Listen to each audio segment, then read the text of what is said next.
اعوذ باللہ من الشیطان الرجیم بسم اللہ الرحمن الرحیم۔ تقوی سے کیا مراد ہے اور ہم متقی کس طرح بن سکتے ہیں؟ تقوی کا سمجھنا انتہائی ضروری ہے۔ بہت سے لوگوں نے تقوی کے معنی خوف سے تعبیر کیے ہیں۔ خوف کے معنی میں تقوی نہیں ہوتا۔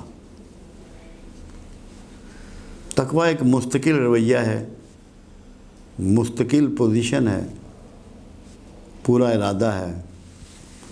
تقوی کے بنیادی معنی ہیں بچنا یا رک جانا۔ بچنا کس سے؟ پہلے نمبر پہ قرآن حکیم نے 4 کی فرما برداری کا حکم کیا، اللہ کی، رسول اللہ صلی اللہ علیہ وسلم کی، اہل امر کی اور والدین کی۔ تو پہلے نمبر پہ بچنا ہے ان 4 میں سے کسی کی بھی غیر فرما برداری سے۔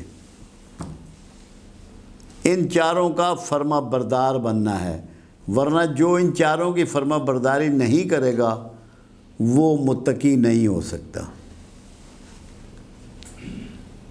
پھر بچنا ہے جھوٹ سے، پھر بچنا ہے بد نظری سے، پھر بچنا ہے غیبت سے، پھر بچنا ہے بددیانتی سے، پھر بچنا ہے غصے سے، پھر بچنا ہے حسد سے، پھر بچنا ہے نفرت سے، پھر بچنا ہے ضد سے،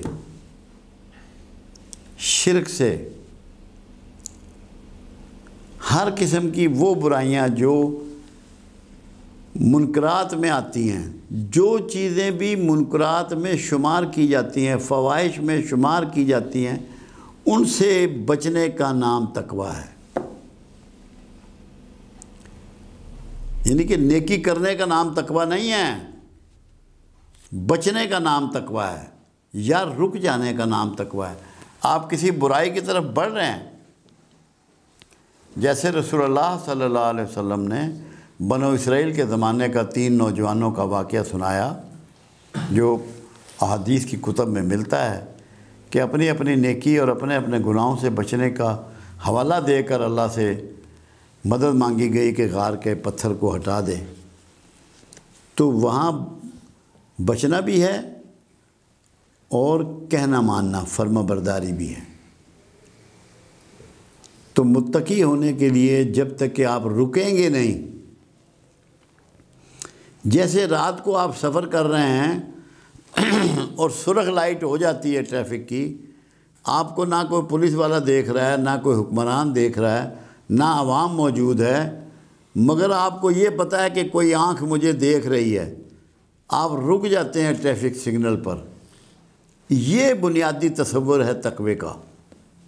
جب آپ میں یہ احساس پیدا ہو جائے کہ میرا اللہ مجھے دیکھ بھی رہا ہے، میری آواز بھی سن رہا ہے، میرے محسوسات کو بھی جانتا ہے، مجھے اس کے احکامات کے، اس کی حدود کے اندر رکنا ہے، پھر آپ متقی ہو جاتے ہیں۔ اور ایک سٹینڈرڈ مینٹین کرنا، یہ ہے تقوی۔ اور تقوی بہت ہی خوش نصیب ہیں جو لوگ تقوی والے ہیں، جن کا یہ یقین ہو، جیسے شیخ عبد القادر جیلانی رحمۃ اللہ علیہ نے فرمایا، میرا اللہ تو وہ ہے جو کالے سیاہ پتھر پر کالی سیاہ رات میں رینگنے والی کالی سیاہ چونٹی کو دیکھتا بھی ہے اور اس کی آواز بھی سنتا ہے۔ یہ تقوی کی بنیاد ہے۔ تو رک جانا اور بچنا، خوف زدہ ہونا نہیں۔